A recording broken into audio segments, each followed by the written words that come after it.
Welcome back, everyone. Welcome back to Let's Play Car Mechanic Simulator 2021. Only one true chieftain on the road. Brand new 1978 Bandit.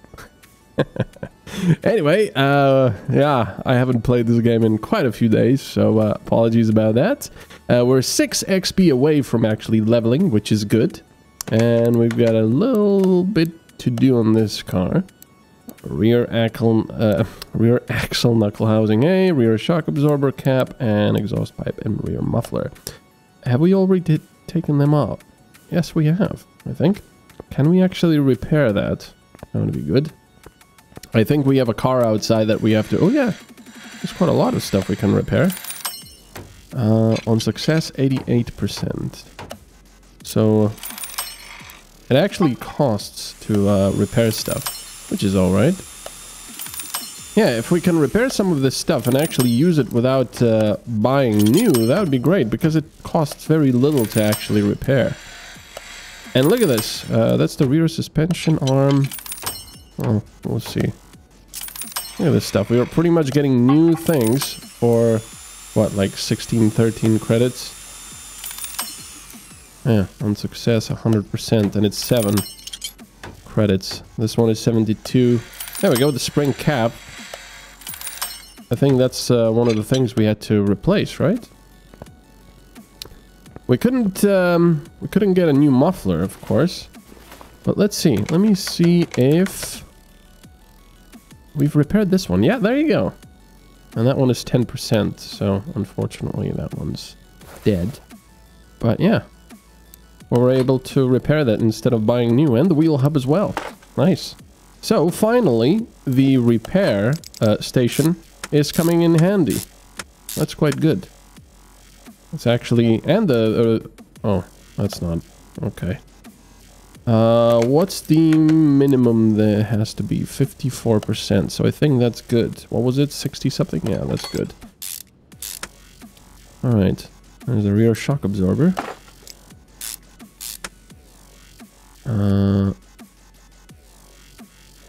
Why can I not put that thing on? There's the rear suspension arm, which we've repaired as well. I suppose most of the stuff we didn't really have to repair, only the really broken stuff, but oh well. Now the guy will have some nice stuff. 61%, that's good as well, because that stuff didn't actually need to be replaced. There's the brake disc, 61%, and there is the small rubber bushing, which can often be forgotten. Yeah, see, all of this stuff we've actually spent money on, but we've repaired anyway. That's alright. I can't wait to do project cars, where we'll, you know, take everything off and actually do it properly. Yeah, see, that had to be replaced, but we've repaired it, so that should count, right? In fact, let me check that it did count. Yes, it did. Excellent. So now just the exhaust needs to be taken care of. Nice. Alrighty. Rear suspension arm. 60% is enough. So when I said, there we go. There's the exhaust pipe, which we bought new. When I said that, you know, I'm just checking for rubber bushings and such. When the repair table came in handy, I suppose it didn't, because it actually lost us money here in this case, because I was repairing things I didn't actually have to.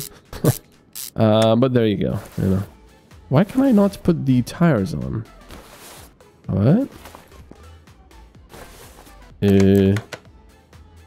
Do I not have a tire? Did it not come with a tire? I can't remember this one. I'm confused. So that's done. What's our inventory? We do have tires. What's missing on this thing? Not really sure. Alright, it's F. Also, we are level 8 now. So we'll be able to get some good stuff. Fix parts from group 3. Cuts time. See, why is it just 0.05 of a second? That's so ridiculous. Give me something tangible. I know that it'll become a bit more tangible when you buy all of these upgrades, but come on. You have to spend so much on that. Move faster by 2%. I hate when games do that. Increased. You know, sometimes that's especially true in RPGs, for example. When you're playing and you open up the skill tree because you leveled up and you see this ginormous skill tree and you're like, oh yeah, that's awesome. I think I know what's missing. There we go. And you say, oh man, that's so awesome. 54%. But then you realize that most of the skills are actually just, you know, this sort of stuff. Increase your running speed by 0.5%. And there's like, you know, 5 levels to it. And then the next skill is, I don't know, increase your health by 1 HP for each level. And then you realize that it's all just useless. And that there's, in the whole tree, there's like, I don't know, 5 unique skills that you can actually take, which will change your character in some way and give you new spells and so on and so forth. That's so disappointing when that happens in games. I really hate it. Alright, let's finish this order. Alright, so we did that. We do have 2,200 monies. I think I want to do some more before we do the car out front. Bonus. I want the bonus credits. Well, there's bonus XP, so cannot start the car. Tapping sounds from the engine bay. Fix and find and fix all engine problems. Loud exhaust. Alright. Well, it doesn't give us more money, but I suppose we'll take it. So this looks like a Honda, I think. I don't know. Right. Okay. Let's move it. Because we cannot obviously start it. Most of these cars you cannot really start it, to be honest. Well, I mean, you've seen it. Montenegro. Alright, so let's check out this stuff. Additional tools. Let's do the tire treads first, so we get the XP.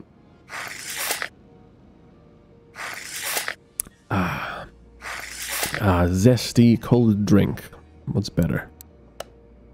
Well, to be completely honest, if you're really, really thirsty in the summer, personally, I think there's nothing better than just really cold, fresh water. Or, optionally, very cold mineral water. I do love me some nice pop drinks, cold pop drinks, but yeah. Oh yeah. Because the starter is kaput. But yeah, if I'm really, really thirsty, you know, you don't really taste the pop because you're just gulping it down. So water or mineral water, but it has to be chilled, personally. And that's fantastic. Oh god, that sinus. I mean sine wave. Drain tool, full pressure test. Oh yeah, we have to change the starter first to be able to actually... You know what? I might actually do that, so then we can do the full test. So let's take that out, because we can do it right here. I don't think we can actually repair this thing, but let's see. Maybe. No. So let's buy a new one. Replace it. Starter. Starter? Alright. Let's replace it, and then we'll see what's what. No, go back. There it is. New starter. It would be nice if... Can you please? Okay. That works, I guess. Alright, so now... we... Alright, fine. So now we do the fuel pressure test. And the other one as well.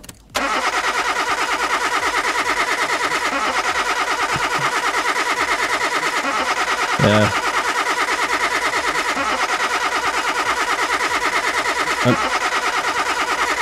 I thought one of the fuel rails is going to be bad. Compression tester. Yeah, that's not good. Whoa. I'm technically not exactly sure how you would test the crankshaft with a cylinder pressure tester. But okay. Okay, so we've got a bunch of stuff wrong with this thing. We have medium fuse. Ah, okay. We can see where that one is. We've got some parts that we haven't discovered yet. The camshaft. Well, I mean, we're gonna take apart the engine and we're gonna check it because there's a lot of stuff wrong. It's possibly the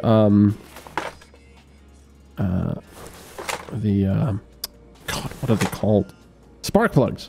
Spark plugs are also bad. That one, for example, is bad. So we need a spark plug.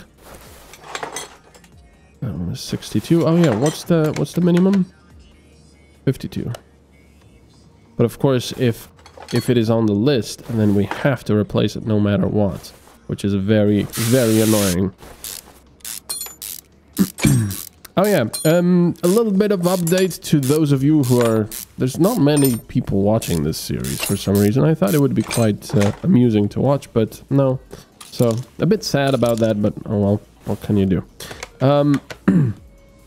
Yeah, a little bit of update on my car.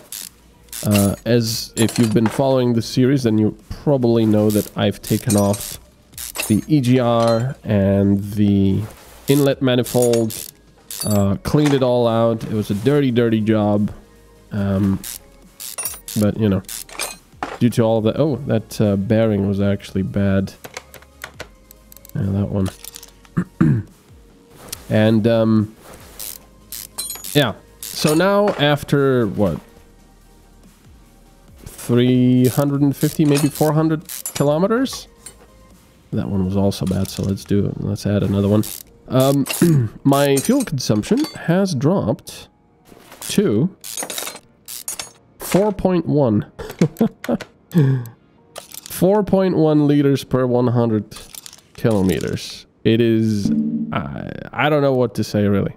I am absolutely flabbergasted. That will need to be replaced as well. I was never aware that this car and engine could actually sip so little fuel. I mean, you got to remember, it is a 2004 model. So yeah, today you probably have stuff that's even more efficient, especially smaller cars. But for you know, for a larger family car like mine, I would say that is incredibly impressive.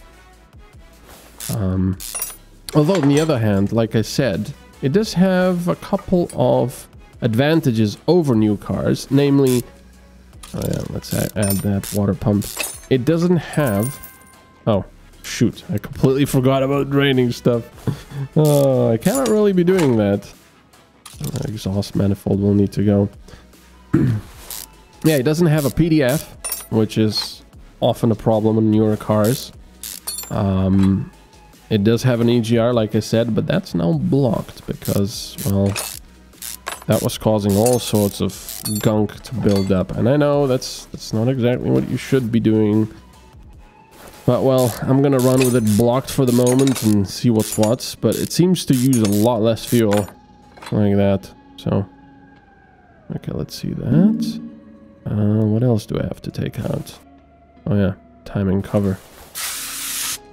But yeah, I mean, you know, big family car, driving reasonably normally, well, somewhat economically, but 4.1. That's quite ridiculous, in my opinion. I mean, you've got all these tiny cars they produce these days with tiny 1-liter 3-cylinder engines, and they say, oh no, it's gonna be so economical, blah blah blah.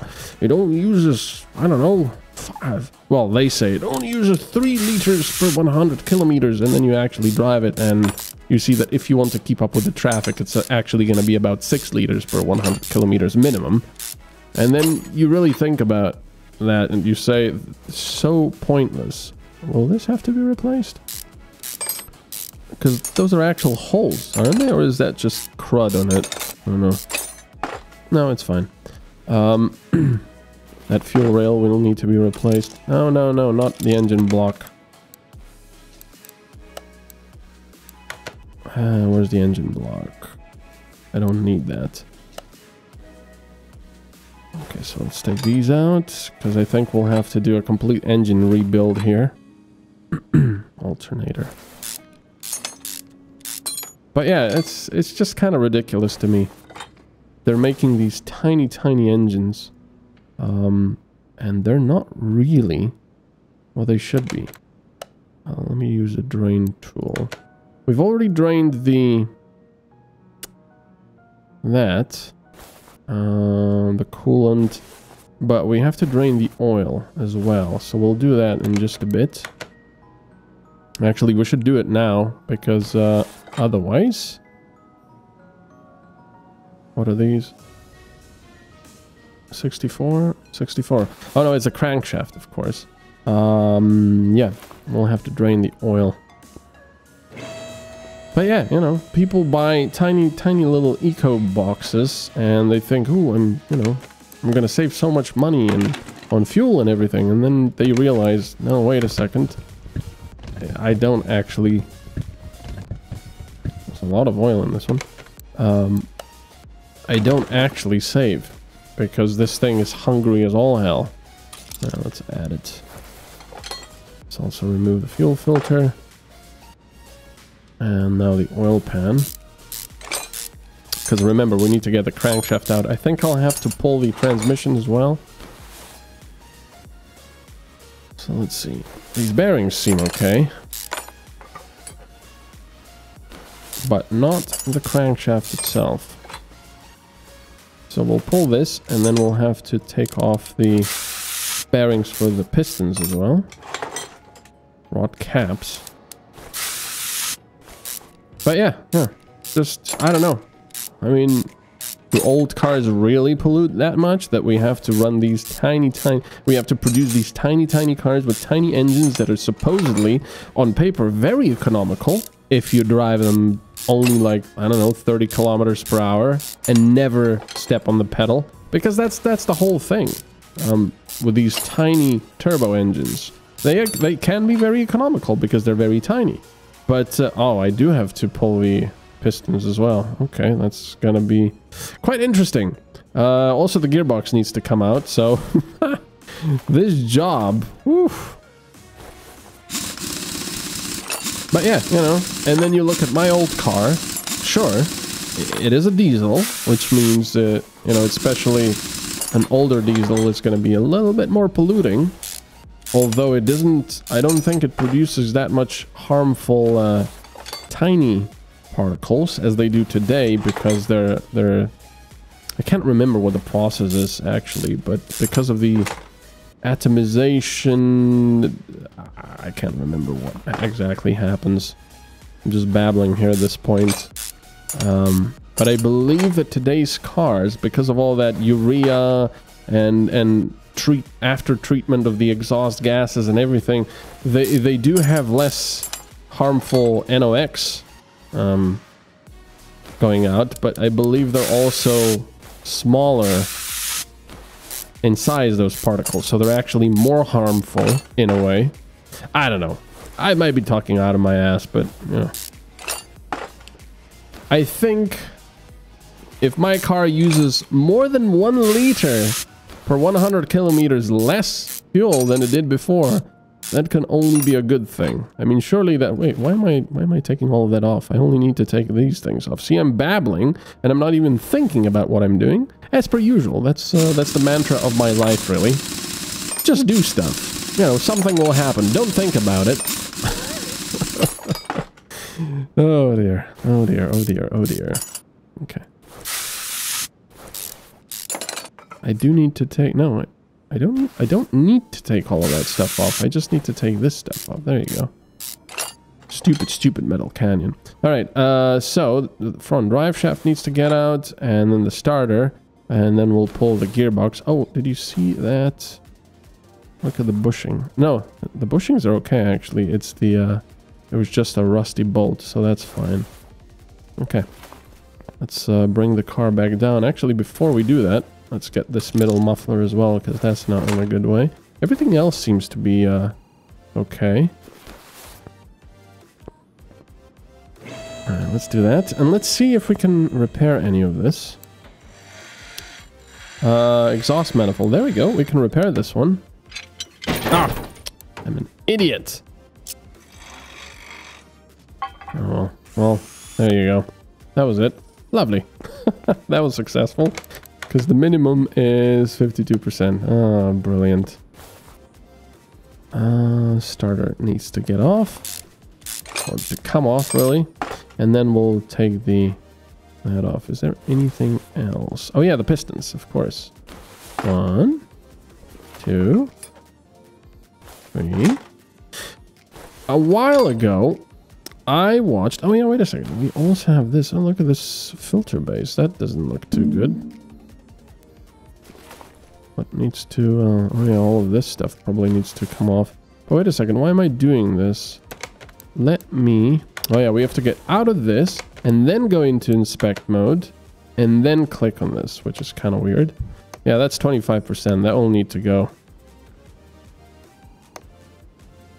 I forgot I need to do this because we got XP for it, and it gives us a quick little idea of what's wrong in the car and on the car. So I should just do that. There's only 2 suspension things here. Okay, that's all good. Fuel tank, suspension. Yeah, there's a lot of stuff here, but that's the thing. You kind of have to grind the XP here.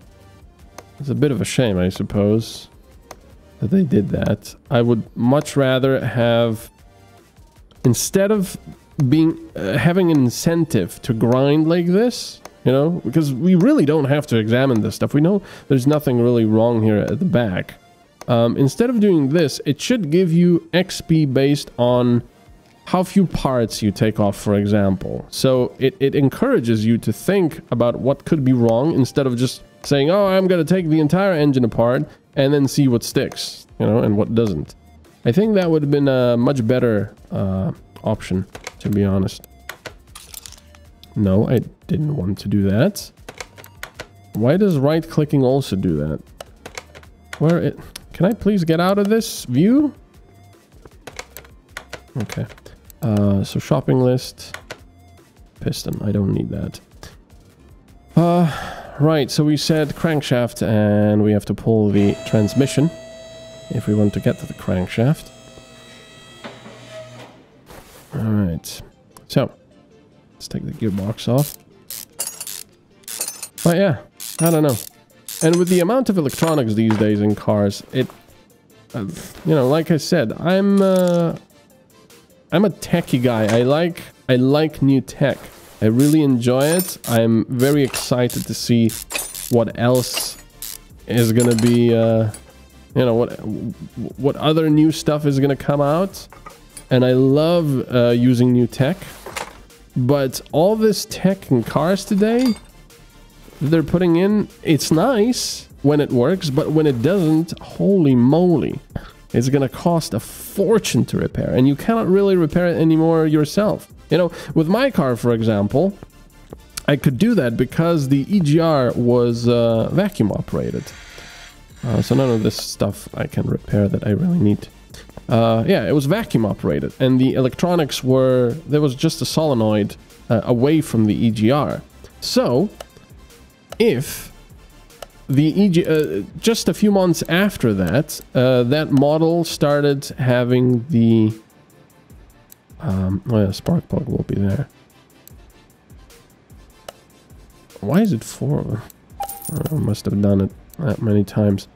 Yeah, just a few months after that, the EGR started coming with the electronics on the actual EGR, which means that if I were to pull it on that one, the computer would throw a code, and, you know, it might go into limp home mode and so on.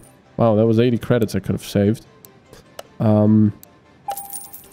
So, you know, it's very annoying. There's a lot of stuff you won't be able to repair today anymore, because it's just all computerized. There's sensors everywhere. As soon as you pull something or disconnect it, the computer will go crazy and say, oh no, something's wrong, take it to a service, you know, depot, and this and that. Stop. Limp home mode. It's just ridiculous. And like I said, I like tech. I like it, and I enjoy it, but man, like I said, I think I've already mentioned the LED headlights. Oh, crankshaft. Didn't I? What? Didn't I buy that? I don't. Oh my boy! Look, I guess I didn't. I guess I didn't buy it. I thought I did. That's expensive. I wish I could repair that. See, it's a good thing we didn't go for that other car. Like, we barely still have any money to repair this one. Yeah, but the LED headlights, I love how they look. I love all the other stuff you can do with them, like the adaptive ones, which actually adapt to the road, and they adapt high beams around other cars, the oncoming cars, for example. Audi stuff works really well with that. BMW actually has a system where the LEDs, I was driving a BMW, what was it, X5, and I was driving at night through a little town, and on one of the corners, you know, I was going pretty slowly, so I could have braked no problem. But the cool thing was, on one of the corners, a cat was walking across the road all of a sudden. And I saw it, even, you know, without the computers helping me. Oh yeah, we have to get a new fuel filter as well. Wait a second, can we actually add the old fuel filter? Yes, we can. You gotta be kidding me. Let me see. Yeah, we can, because it doesn't actually want that one. What the hell?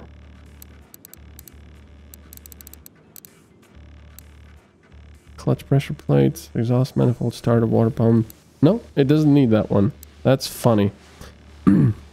Yeah, but what the car did was it flashed a thin beam of light, like tink tink tink, like 3 times at the you know, illuminating the cat. And it was such a cool thing. It actually immediately showed you, with the use of the LEDs, you know, watch out, there's something in the road. And it does that for, you know, for animals, it does that for people and other stuff, and it doesn't really blind, and it's very, very cool. I was quite impressed with that. Only experienced it one time, but it was cool. But, like I said, at the same time, very cool technology. But in my car, for example, if my normal, regular head bulb goes, well, it's a case of a couple of euros and, you know, 10 minutes of work to replace, and that's it.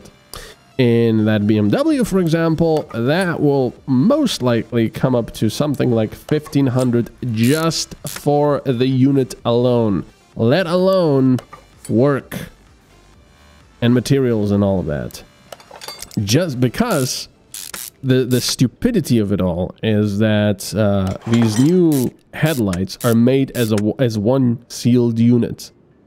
I don't know why. It's probably just to rip you off. The manufacturers are doing this, but instead of actually making it modular, you have to replace the entire thing, the entire headlight, with the high beams, low beams, blinkers, fog light, or, well, usually you don't have fog lights in the headlights, but, you know, the entire thing.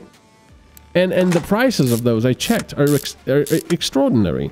And for an X5, a BMW X5, it's probably more than 1,500 per unit. Well, maybe not, but still, you know, it is just absolutely insane.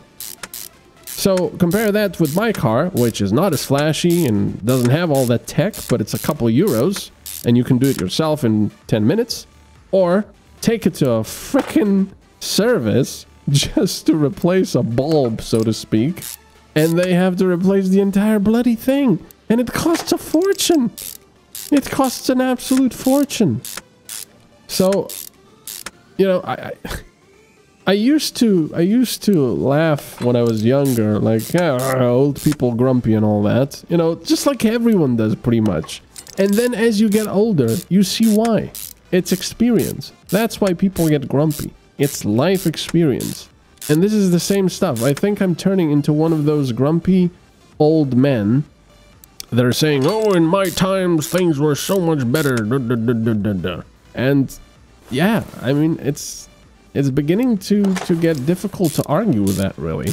I mean, I wouldn't necessarily say in my days things were better, because, well, I suppose they were better because they didn't break as much, although we are trying to go back to that, to repairability and such. But, yeah, I mean, you know, paying that much money just to have a bulb replaced, and you have to take it to a service? Are you serious? That's just insanity. That is absolute insanity to me. Anyway, hope you like my ranting, because that's what you're getting. And yeah, let me know down in the comments below what you think about this. And yeah, we're not really getting many views on this, so I don't know how long we're going to be playing this for. Sorry about that. I still enjoy it. It's just kind of unfortunate that not many seem to be interested in, which is kind of odd because I think the previous car mechanics were quite popular, so I don't know. I guess most people have left. 52%, yeah. So anyway, thank you very much for watching. I will see you next time, and have a good one. Bye bye.